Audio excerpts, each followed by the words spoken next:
Yeah, definitely a CVT. Definitely a CVT. Now that I gave it the juice here, I don't hear any shifting. It's a wah, which makes sense. I mean, it's a hybrid. That's why I like the other one, the RX 350. At least it had gear changes because it had the 8-speed automatic, I believe.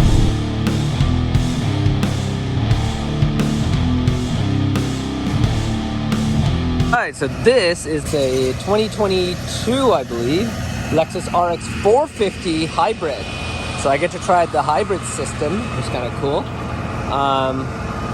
You know, this is the one with the V6, so I'm really gonna miss the V6 in the old one, in the new one, sorry. When you close it, the cool thing is a lock it. This is the key, so it's got the new Lexus key. My one is with the older one. You close it or lock it, it folds in the mirrors. You unlock it, and it puts out the mirrors. That's a really cool thing. Now my GX 460 does have power mirrors, but I have to press a button for it. I also, I have the swing out tailgate, which I like for the spare tire that I'm gonna put on. There you go. Yep, I love the power opening gate. This interior is the black or the dark gray. I think probably black interior. I like the lighter color.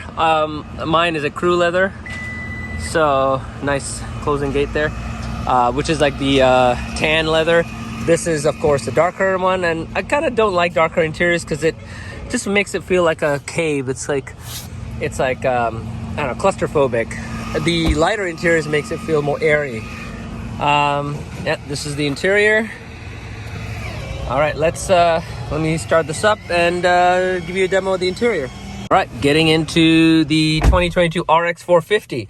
As I get in here, I mean, this is the new, well, I guess it's been there for a while, steering wheel. The 2020 GX got this new steering wheel. I do like the 3-spoke design. It's really nice. Of course, it's got radar, cruise control, lane departure warning, all the nannies that I wish I had. Not all of them, but like stuff like this would be nice. I don't have that in my GX. Now the GX also now updated this to the new shifter. I don't like the shifter. I like my one better because it's got like, I don't know, it feels like real wood. It looks like real wood. Here it's like, you can hear that? It's plastic. This is a little bit of a leather here, but not really leather. Mine just looks and feels more classic. This one is, I don't know, it just feels a bit flimsier. I do like my gear shift better. I like the wheel. I'm kind of different about this, I guess. I like my one too with the 4-spoke. This is also nice.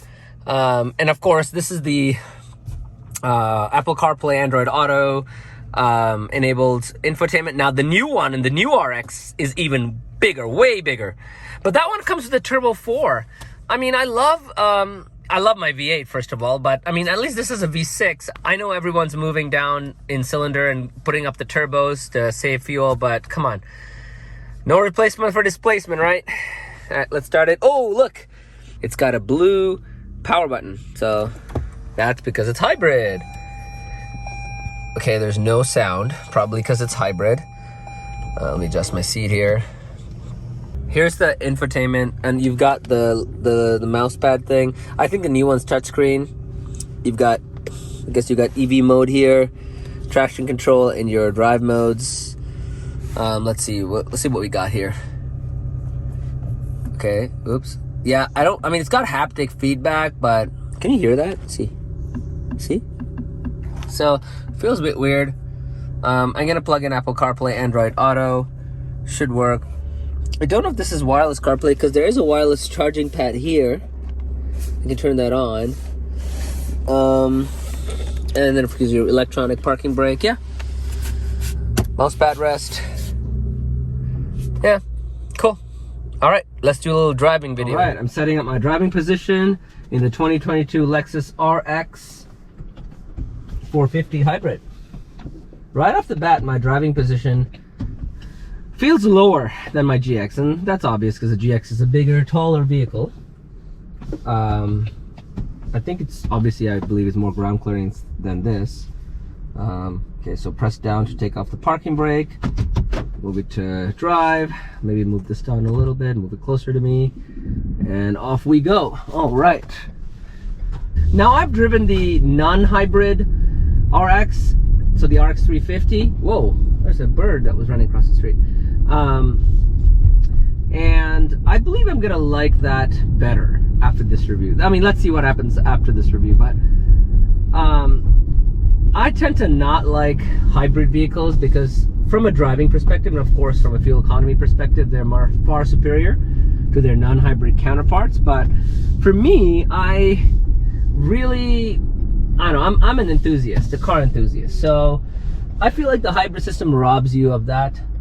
I mean, I've driven the Jeep Wrangler. I had a review on that. That's the 4xe, and that was pretty underwhelming in a driving experience point of view. Yeah, I mean, I don't have a tachometer. I have this power charge eco meter thing. Don't really care for it that much. I'm not gonna use any modes. I think I'm on, what am I on? Let's see. I guess I'm on eco mode. Push is normal, and then there's sport. I'm gonna try sport when I get on the freeway, get some acceleration there, and yeah, and I'm seeing if this handling of the steering wheel stiffens up. These seats, they're okay. I'm still trying to be comfortable here. I wish it would lift the seat and still like give me that comfort. Oh, maybe this is better. Okay, we'll see. Yeah, Apple CarPlay, Android Auto is great. It feels like they're not using the entire bezel. Like they've got all this. Not it feels like, obviously they could use all this, but they're only using maybe 8 inches, something like that. I don't know why, but they are. All right. I also have paddle shifters. Can I move them up? It doesn't let me. Maybe I can do that in sport mode. Oh, I have to put it over to S, I guess. So I'm gonna get on the freeway soon. Okay, I guess I can maneuver gears this way. Now I don't know if this is the eCVT here, or if it's an actual 8-speed automatic like it is on the non-hybrid, I believe. All right, I'm gonna switch it over to sport mode. Ooh, there's a red screen there, a red accent. That's pretty cool. Woo! And nothing. Well, I guess there was something towards the end of it. Yeah, I'm not impressed. Personally, I mean, this kind of vehicle is not for me. My parents drive an RX, an older one. Not too old, but, you know, a few years old. They have the RX 350, I believe, not the 450, and yeah, the V6 is good enough power there. I mean, I've driven a RX 350. I think it's a 2021. Last year, when I had some work done at the dealership to my GX, they loaned that to me. Man, I wish it was that V6 natural aspirate. I mean, the non-hybrid. I'm still in sport mode, by the way. When I'm merging onto this next freeway here, I'm going to get some acceleration. Maybe I will use sport mode. I mean, on the gears, and try to manually select them, see what that's like. Now, I mean, for the customer base, most people, I would say 99% of people who buy these kind of cars or SUVs are not going to ever use, you know, the paddle shifter. Probably even lesser. Probably not lesser, but probably maybe around 80% of people won't use the sport mode. They'll probably leave it in normal or eco. I would think the people that buy the 450 hybrid uses the eco more. So again, sitting here, it's quite comfortable. It's a Lexus. It's reliable. That's why we buy these things. Reliability, comfort, longevity. Brakes are quite good. Let me get on it. Well, as I said, quite good. It still feels very spongy. Now, this is a loaner vehicle. Maybe they need to do the brakes. It feels quite spongy. I mean, it is. Yeah, see, it's spongy, but it does engage. I don't know. I feel like my GX, being a bigger vehicle, has better brakes, better braking feel. Then again, I don't want to knock on it too much. This is a loaner, like I said before. a lot of people are driving this with different driving styles, so maybe the brakes are needing to be replaced. Hopefully not too much, because I'm driving this now. Right. Handling wise, off the off ramp, it's a bit floaty, but I mean, this is not a corner cover by any means. Wow, that lane departure warning is jarring now. It's just, I don't like it. I would turn that off. Yeah, it drops the revs. At least it doesn't stick there. But I guess that's what a CVT does. It tries to find the best RPM and hold it there. I mean, the fuel is in the highest position. It hasn't moved, and this is a testament to, I guess, the fuel mileage. I mean, right now it says current, what's this? 24.5 miles per gallon is where it's sitting at, which is pretty good, I guess, for a mid-size SUV. All right, here we go.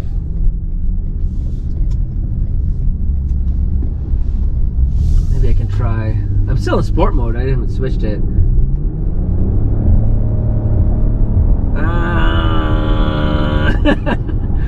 That actually, you know, even though it's annoying, it is a bit aggressive.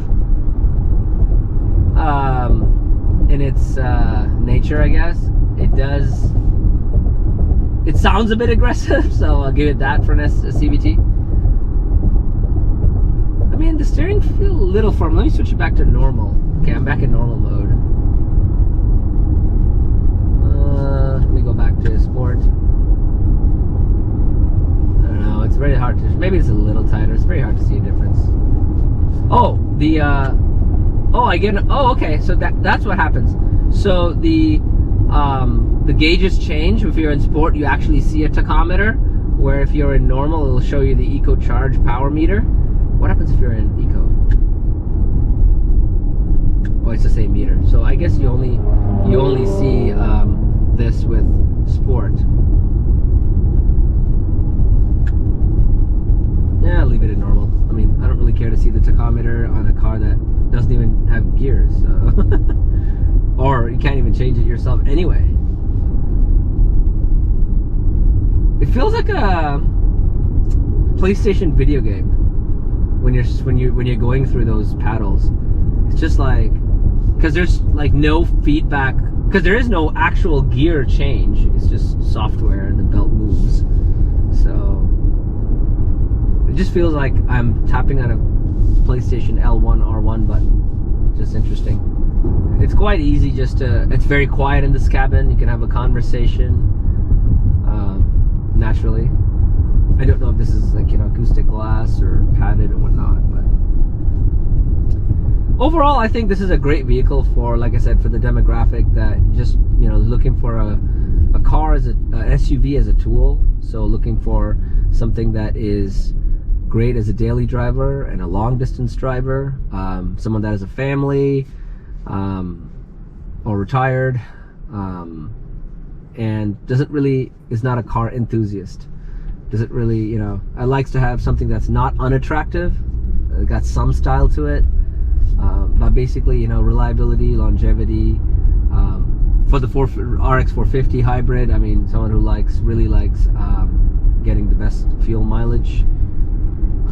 That's, you know, that's the type of buyer I think that will be there for this car, and you know, that's why it is such a really, you know, a seller for Lexus, because of that, right?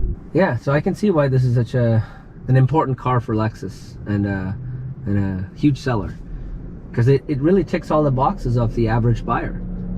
Like I said, someone that's not an enthusiast, but someone that just needs something luxurious, livable, reliable, long-term, longevity. I mean, these are the themes, right? And yeah, I think it's a great car, and I think the newer one would probably be also great.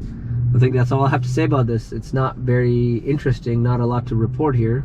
I mean, everything is, I love the fact that there's buttons here, everything is well laid out, physical buttons, physical volume knob, Apple CarPlay, Android Auto. I mean, it's so popular. There's another RX that's going by. That's the 350, I believe. It's so popular. I've seen like out of the dealership, I've seen 2 in the last half an hour or so. So, I mean, it's very popular. And rightly so. So, hope you enjoyed this review. I would love to do a review again of the new one and see how it fares up now that I've driven the RX 350 and 450 hybrid. Oh, it is touchscreen. Oh, cool. So I want to actually add one more thing. This is touchscreen. I just figured that out. I just reached over and I figured that out. Do we have parking? Yes, we have parking sensors. That's awesome. How's the backup camera? Oh, this is cool. It's got kind of like an ovalish view, which is cool. Oops. And then it's got, you can take off. Oh, you can have different trajectory lines, I guess.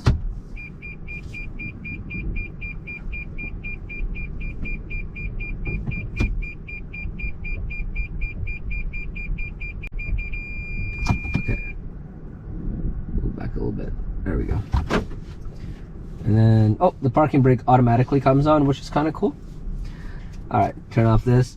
It's got, let's see, your glove compartment. It's got pretty big center console, pretty good size.